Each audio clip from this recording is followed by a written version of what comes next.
कि आप ठीक होंगे। तो आज हम बना रहे हैं अचारी चिकन कढ़ाई। तो इसमें जिन चीज़ों की हमें ज़रूरत है, ये तकरीबन 1 किलो हमने चिकन लिया। लहसुन अदरक का पेस्ट इसमें 2 टेबलस्पून जाएगा। 3 अदद दरमियाने साइज़ के टमाटर और 4 अदद हमने हरी मिर्चों ली हैं। ये मैंने घर का अचारी मसाला तैयार किया है, जो हम तकरीबन 2 से 2.5 टीस्पून हम डालेंगे। आधा पाव के करीब हमारा दही है। गार्निश के लिए हमने थोड़ा सा धनिया लिया है और जो साथ हम मज़ीद मसाले डालेंगे, 1 टीस्पून काली मिर्च है, 1 टीस्पून रेड चिली पाउडर है, 1 टीस्पून ही चिली फ्लेक्स है और 1 टीस्पून अभी हम इसमें सॉल्ट डालेंगे। आप अपने टेस्ट के मुताबिक ज़्यादा कम कर सकते हैं। लेमन जूस जाएगा 2 टेबलस्पून। एंड में मैं इसमें पिसा हुआ 1 टीस्पून के करीब गरम मसाला डालूँगी। थोड़ी सी हमने प्याज फ्राई लहदा कर ली हुई है, वो भी मैं आपको बताऊँगी जो हम इसमें डालेंगे। हमने ऑयल लिया है, बिस्मिल्लाहिर्रहमानिर्रहीम। सबसे पहले हमने ऑयल डाला, तो अब इसमें हम ये सारा चिकन डालेंगे। बिस्मिल्लाहिर्रहमानिर्रहीम।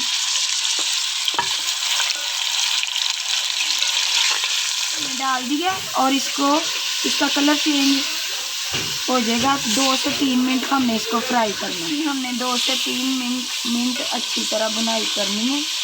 तो फिर इसमें मैं लहसुन अदरक अब डाल दूँगी।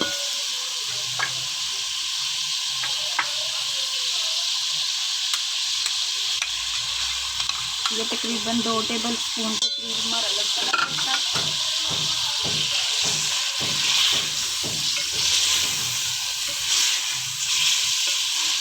मज़ीद इसको 3 से 4 मिनट और फ्राई करेंगे। 2 से 3 मिनट मैंने बुनाई कर ली है। तो अब इसमें मैं ये टमाटर डाल के इसको,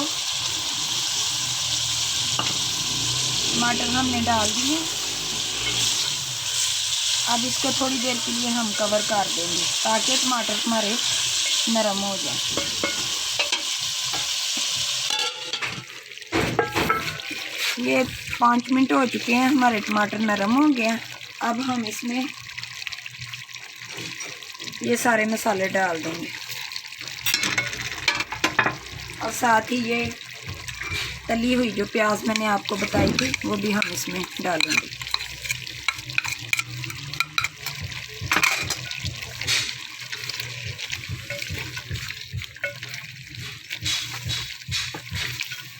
इसको अच्छे से मिक्स करके, तो अब इसको थोड़ी देर के लिए हम 5 मिनट के लिए कवर करेंगे। 5 मिनट हो चुके हैं, तो अब हम इसमें दही डाल देंगे, मिक्स करेंगे। 10 मिनट कवर किया था, तो चिकन भी साथ साथ हमारा तकरीबन नरम हो चुका है बस। तो अब मैं इसमें ये अचारी मसाले की 1 टीस्पून डालूँगी। घर के भी मसाले हमने डाले हैं, तो ये मैंने कुछ मिर्चों को अचारी मसाले के साथ भर दिया है। तो अब ये भी साथ ही मैं डाल रही हूँ। हल्का सा इसको मिक्स करेंगे, तो फिर कवर कर देंगे बस 5 मिनट के लिए। ये हमारी डिश रेडी हो चुकी है। ऑयल भी ऊपर आ गया और नमक मैंने चेक किया था, मुझे बिल्कुल ठीक लगा। आप लोग अपने टेस्ट के मुताबिक ज़्यादा कम कर सकते हैं। जो मैंने अचारी मिर्चें भरी थी, वो उसमें मैंने मसाले में थोड़ा सा लेमन जूस मिक्स करके, तो फिर मैंने ये अचारी मिर्चों को भरा था। तो बस अब हम इसको धनिया से गार्निश करेंगे और डिश आउट करके मैं आपको दिखाती हूँ। हमारी कढ़ाई तैयार हो चुकी है, तो हमने इसको डिश आउट कर दिया। ये बहुत मज़े और चटपटी बनी है। आप ज़रूर लोग इसको ट्राई करें। तो मुझे उम्मीद है कि आपको पसंद आएगी। तो अल्लाह ताला आप लोगों को अपने घरों में आबाद खुश सलामत रखे। तो न्यू रेसिपी के साथ फिर मैं आऊँगी। अल्लाह हाफिज़।